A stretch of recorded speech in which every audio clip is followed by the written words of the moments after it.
Hi, everyone. Can I just have a quick show of hands before we start? Who has heard of the Engaged Journalism Accelerator or the European Journalism Centre? Much better than I'd hoped, actually. Cool, so you'll be familiar with some of our work. So I'm Ben Whitelaw. I am the engagement lead on the Accelerator. I was at Hacks and Hackers in 2011, actually, one of the first, what I imagine is one of the first Hacks and Hackers. So I've been here a number of times since then, and I'm really glad to be back, actually. It's great to see such an amazing community of Hacks and Hackers come together on a monthly basis. I'm really glad to be here.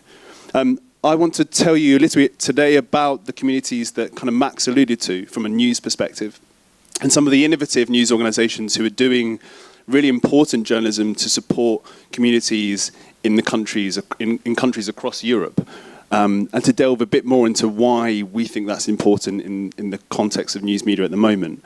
The European Journalism Centre is a non-profit based in the Netherlands. It started about 30 years ago, and the Accelerator began its work last year. It's a $2 million program that's supported by the News Integrity Initiative and Civil, and I'm a part of a team of 3 people who's supporting small and medium-sized news organizations to make them more sustainable as they do this really important community-led journalism. So just to start another question, really, who's heard of the term engaged journalism? Who's familiar with it or knows what it is? Okay, slightly more cagey hands in the air. Really, it's not a new idea, but it is an idea that increasingly we're referring to the kinds of community-led journalism that helps to empower communities and the conversations they're having. At the Accelerator, we define it like this, that it's journalism that puts community engagement, whether that's geographical or topical, at the center of their ownership, reporting, distribution, impact, and revenue.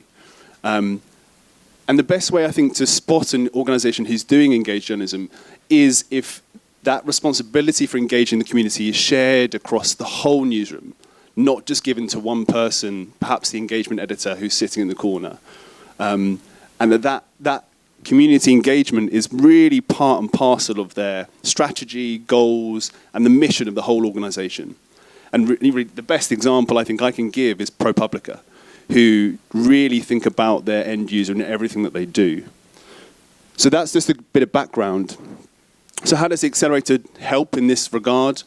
Well, we fund organizations to really try and make them more resilient and more sustainable faster. We found when we were designing the program that many organizations doing community-led journalism struggled after a couple of years to make themselves resilient. They basically ran out of runway to find a business model that supported this kind of journalism. And so we're funding 12 organizations, you can see the representatives of 8 of them here, to basically look inwards and to think about exactly what they need to become sustainable. So they're focusing on a number of different activities. Some of them are creating internal platforms to manage volunteers that they rely on for their journalism. Some of them are creating statistical models to help predict who will sign up as a member. Others are doing kind of business development processes to validate ideas that they have internally. And it's not always kind of sexy work. This isn't story-driven. It's not going to yield some sort of fancy multimedia story at the end of it. But it is really crucial if these guys who've been around 2, 3, 4 years, sometimes they have 10 or 15 people working in their organization, to get to the next level and to continue the work that they're doing. As part of that, we also pair these grantees up with mentors, people who are working for organizations across Europe who can help them with the challenges that they're facing. And we found this is a really, really important part of the Accelerator, much more than we thought it was at the start. And so we're becoming our own kind of community of like-minded individuals who are trying to help one another with these challenges of sustainability. We also found that these engaged journalism organizations don't tend to have the kind of networks that perhaps we're used to working in big organizations and moving from place to place, or, for example, having Hacks and Hackers, on your doorstep. And so we've really tried to kind of create events and host events and also have online video calls every month to help people create their own networks of people that can help them deal with the challenges that they're facing. And we've focused on topics such as crowdfunding, creating audience research, all kinds of challenges that these people will need to deal with in order to become resilient and sustainable. And so what have we done off the back of that? Well, we've been listening really hard to the challenges that these organizations have faced. We've created a database of over 100 organizations that we believe are doing important, engaged journalism across Europe. And you can find that database online on our website if you kind of want to find a bit more about it. It's filterable, it's searchable, there's lots of data there. We've also been trying to create case studies that inspire organizations to try this for themselves. So what we found when we talked to them was that these organizations felt like the resources that were being provided for them weren't exactly fitting with the kind of journalism they were producing. It was like slightly more dedicated to traditional legacy media. So we've really tried to create case studies for them. We've got a bi-weekly newsletter which again gives them a very specific kind of shot of community journalism. And these are all part of our way of how we're supporting these organizations. Today, though, I just want to talk a bit about the report that we recently published, which you can see on the right-hand side there. It's called Changing the Chip, What Would Journalism Look Like If It Was Generated from Within Communities? And it takes the insights that we had from 30-plus practitioners of engaged journalism at an event we held in Madrid in December. They basically gave us their tips, their frameworks, their kind of tools that they use, and we've distilled that into a report, which I just want to give you a bit of a flavour of, in the hope that it kind of inspires you and maybe gets your thinking going too. So one of the things that we really see in these engaged journalism organisations is the fact that they spend a far greater amount of time meeting their communities than traditional news organisations. They meet them face to face, they meet them online, but they're dedicated to doing this. And this isn't, panel discussions or events like this. They build it into their day-to-day work to meet these people in dedicated spaces, often outside of their office. And I think that is a very simple concept which will blow many journalists' minds if you've ever worked in a normal newsroom. They also are looking for feedback about the journalism they're producing. Everything from the stories that they cover all the way to how those stories are covered eventually. And that's something that, again, traditional newsrooms don't tend to do, is to ask feedback at every step of the way. Sometimes it's very formalised. There are cooperative newsrooms like the Bristol Cable in the UK who have AGMs, and they formally ask their members, what kinds of stories do you want us to do over the next 12 months? Other newsrooms host exhibitions with photos and videos that they've taken from a series of stories, and that's their way of meeting their community. But a lot more effort is put into this than others. One of my favourites actually is a Romanian organisation called Jekaterina. They set up a pop-up newsroom in a city called Alba Iulia, which is outside a kind of countryside town in Romania. Alba Iulia has a kind of a reputation for being a bit of a tech city, a kind of like smart city. And so they wanted to find out more and to report stories with students from a school there. And what they found when they got there was actually that the way that those students saw themselves in Alba Iulia was actually completely different to the way that the DOOR team had been told about it. They didn't see themselves as a kind of tech city at all. It was completely oversold. And so working with this team of students, they produced stories that were much more akin to what they felt their city was about. They produced 50 stories. They did, I think, 50 portraits of people in the city. They did a whole bunch of stuff that was actually much more related to how they saw themselves. And I think that's a really important part of what these organizations are doing. And very different to, newsrooms who send people into states or countries or cities after an event happens, a terror attack or a natural disaster, and then they leave 2 days later. So very different attitude. The other thing that these organizations do is to be very open and accessible with the work that they do. Again, they spend a huge amount of time and effort trying to be transparent about not only the way that the story came together, but the decisions that were taken in the way the story was created. And this is, very much about, very something that more organizations are trying, but it's very much at the heart of what the organizations we work with do. my favourite ones, and one of the most, I think, impactful is an organisation based here in London called Bureau Local, which you might have heard about. They're an arm of the Bureau of Investigative Journalism, but alongside the kind of story they produce at the end of a piece of reporting, they also produce recipes. So you can do that story yourself.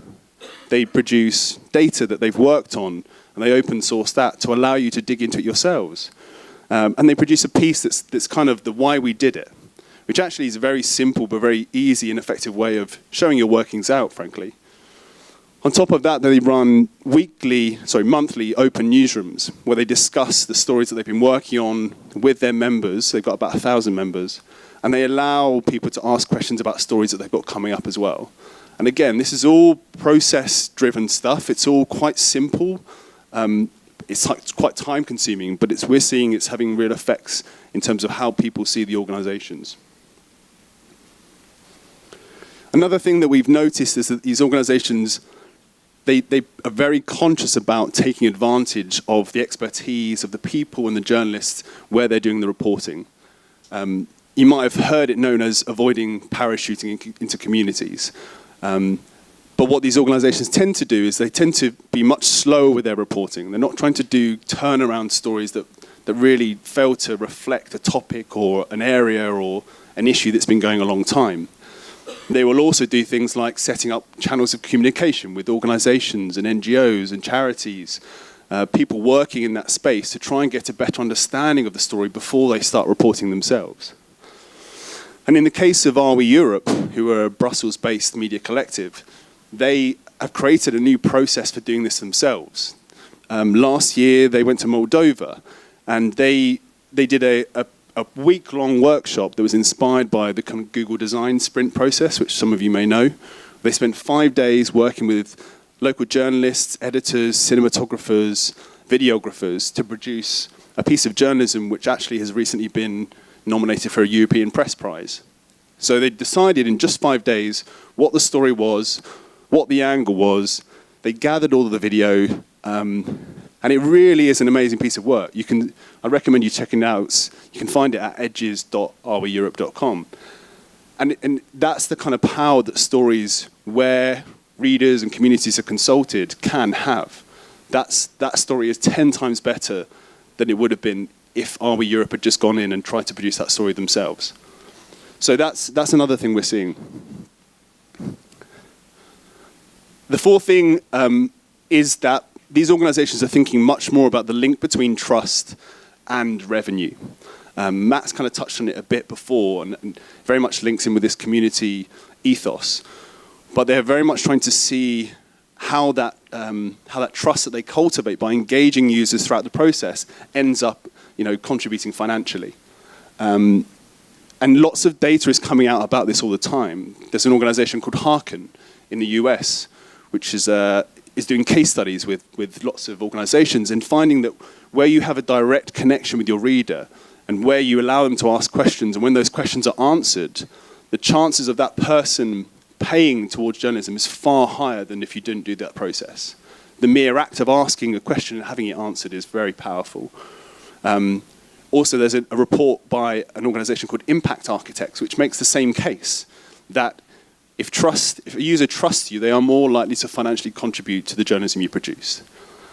We've actually got a grantee called Kraut Reporter in Germany, an independent digital magazine that started off in 2014. And they're trying to come up with a model that they're going to open source that allows you to see what behaviors trigger trust and what financial contributions then users give you on the back of that. So there's lots of research being there. We're at a very early stage, but I think we're going to see lots of changes there. Finally, and perhaps surprisingly, because a lot of these organizations are very new, they're very young, was this emphasis on culture, internal culture and newsroom culture. Many of you will know that newsroom culture is a real challenge in legacy newsrooms, and a lot of attention is paid to it. But in these small organizations, they pay a lot of time and attention to making sure that everyone in the organization is very much aware of their mission and their kind of journalism that they want to produce, and they spend days getting together outside of the office talking about this process. And they find it very valuable. What it ends up being is it's helping them to align themselves with the day-to-day activities of how they produce journalism.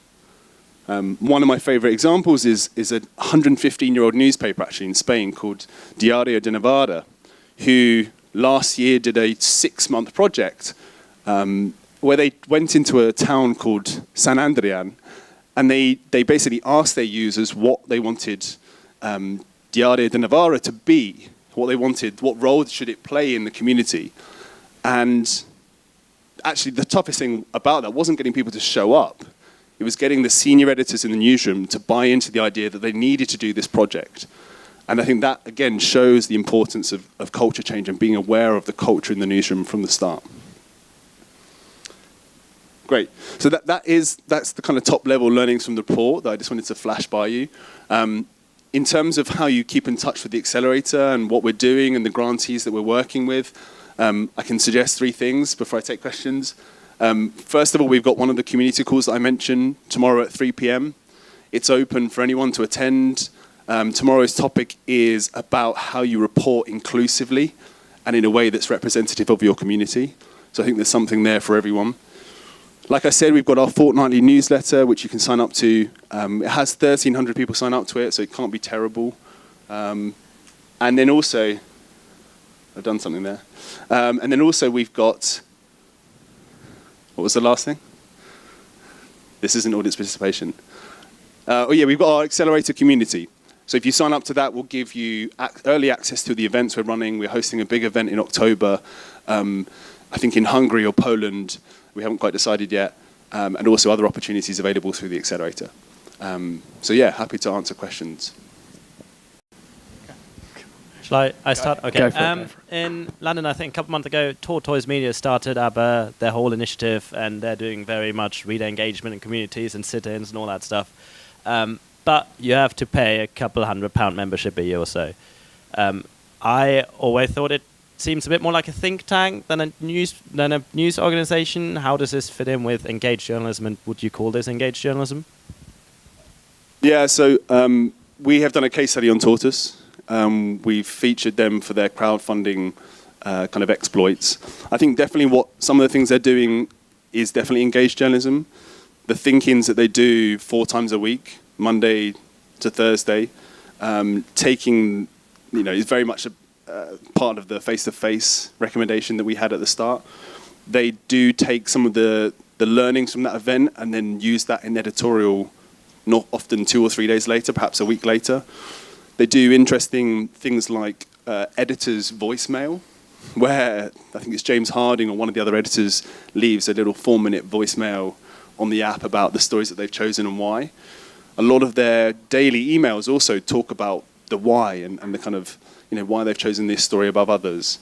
And I think generally the slow journalism approach allows you and allows them to take a more considered, more face-to-face approach. So they're very early stages still, but I would say, yeah, definitely. I know that there are some issues with the kind of subscription model, and I don't think the fact that you have to pay up front, can't do monthly payments, can't counsel, appeals to this idea of, kind of reader-led journalism, because we do, people do have issues paying that much up front. But in terms of the journalism itself, I think some of it is pretty innovative. So there's one here, and then we'll move to the back. Hi, thanks. Someone who works for a 150-year-old magazine, I was just very curious about the last example you gave about the Spanish newspaper, and if they had such a time convincing the editors to come down, what came of it? Did the editors feel like there was a benefit at the end of it, or did anything change? So they've written about it on Medium, and I can share the link afterwards. They were pretty pleased by the outcome. They ran 3 workshops in San Adrian. They did 10 conversations that were kind of facilitated by their journalists, where between 20 and 30 people turned up to each one. And they feel like they got a good sense and some buy-in from the readers in that town. I think I spoke to the guy who runs it, Alfredo. He is exhausted. He's exhausted from having to convince people and have the same conversation in a whole series of meetings, basically in the months beforehand, and that is a challenge. And I think if you're a senior editor or you have power in a newsroom, and you're being a blocker for change, my suggestion is, check yourself and see if there are people who are below you who are, burning out as a result of that. So I would hope that more people, embrace change and experimentation, but, it's not always the case. Oh, right, sorry, yeah. It's quite early to say. I think they've only talked about it in the last month or so. So they're going to run a similar series of events and I think see where they get to. Hi. It seems that we keep asking you to talk about specific examples of engagement, but there we are. I'd like to ask you about what you think about the Correspondent. Would you consider what they're trying to do is engagement journalism? And if it is, how do you think they can do something like that at scale, which is, again, what they seem to be planning to do? Thanks. So I think certainly the Correspondent are one of the poster kids for engaged journalism, and their ethos and the ethos of the founders has been to involve the audience, or what's formerly known as the audience, in some of that decision making in a way that legacy news organizations do not on purpose. So that's what I think has made them innovative. They saw recently when they decided that their headquarters would be in Amsterdam without consulting their membership, and the backlash that came as a result, how difficult it is to continue to do that on a regular basis. But they have set themselves this very high stall, which I hope they will continue to hit. I think more like the Correspondent is better. I'd like to see more organizations embrace some of what they're doing. Their reporters have notebooks, public notebooks, that if you're a subscriber, you can see, in theory, what they're working on. The kinds of stories and leads that they have, which again is completely kind of antithetical to the notion of reporters, in traditional newsrooms. Sorry. Because the examples of engagement journalism that tend to be very localized, don't they? And I just wonder what particular challenges they might face in the way that they're trying to scale it out across borders. I think there's a question of whether things should scale, whether we should be thinking about scaling. I think we should be thinking about creating sustainable businesses that fit the needs of markets, whether that is a topical or a geographical market. I think this kind of obsession with scale is quite damaging in many respects. And it's kind of an interesting conversation to have in this context, but we seem to have kind of co-opted the language of social networks and tech companies when media has never really ever scaled. You can never sell a copy of the Times, where I used to work, abroad, really. You'd never rely on that. Yet one of the big things that news organizations are trying to do now is repackage their journalism for other markets in a way that's almost impossible. So I would hope that we're not, not every organization is trying to scale beyond their means. I think there was one more question here, if that's right. Hi, Ben. Thanks very much. You seem to be suggesting that most of this kind of stuff, the innovation, is happening at challenger media brands. And I want to go back to the example of the Spanish organization, which sounds like a traditional newsroom. It's almost as if you're saying traditional media organizations really struggle to get down to this level. Do you know why that is, if that's true? What about them organizationally, sort of 18 years after Web 2.0, makes it so hard for them to do this kind of stuff? In terms of size, the organizations, or in terms of how long they've been going? In terms of older traditional newspaper organizations, say like the Times where you used to work, they wouldn't do something necessarily, I don't necessarily pick on the Times, but they wouldn't put themselves out there in the same way that some of the organizations that you've spoken about have. They wouldn't measure engagement in the same way. There almost is this resistance in a lot of news desks to simply sending people out to talk to people. Everything is done from a desk or by, using digital tools or telephones to get hold of people without actually engaging people on the ground. I think the first thing is that we've become obsessed by rolling news and breaking news. And as soon as you detach yourself from the breaking news cycle, then I think you have the time and resources to do the kinds of journalism that these guys do. None of these organizations do rolling news or breaking news. Yet they have 10,000, 15,000 subscribers in some senses. They make, six-figure sums in profit in good cases, organisations like the Correspondent, they know that breaking news isn't helpful. And I think a lot of news organisations still think they have to do that, even when the environment around them has changed a lot. And so therefore, they could probably check themselves. The Times actually stopped doing breaking news in the time that I was there, and now publishes 3 times a day, like a kind of broadcast channel, and hasn't seen any decline in subscribers as a result. So there's a nervousness there. I think other things are size. If you're a newsroom that's probably more than 200 or 250 people, making sure that everyone is on board gets very difficult very quickly. I think when you have a lot of senior editors and it's very political, in my own experience, that gets very messy very quickly. I think when you're in big organizations as well, where multiple papers exist or news organizations exist, vying for time and resources is often difficult. I mean, that's almost the benefit of a lot of these guys' kind of positions, because they are independent, self-made, crowd-funded, reader revenue-led, and they don't have to kind of contend with any of that history. And brand as well. If you have a brand that you have to kind of maintain and keep, and you're known for certain things, then that gets thrown into every discussion, in my opinion. Sounds a bit negative, doesn't it? Thank you very much. Cool. Thanks, guys.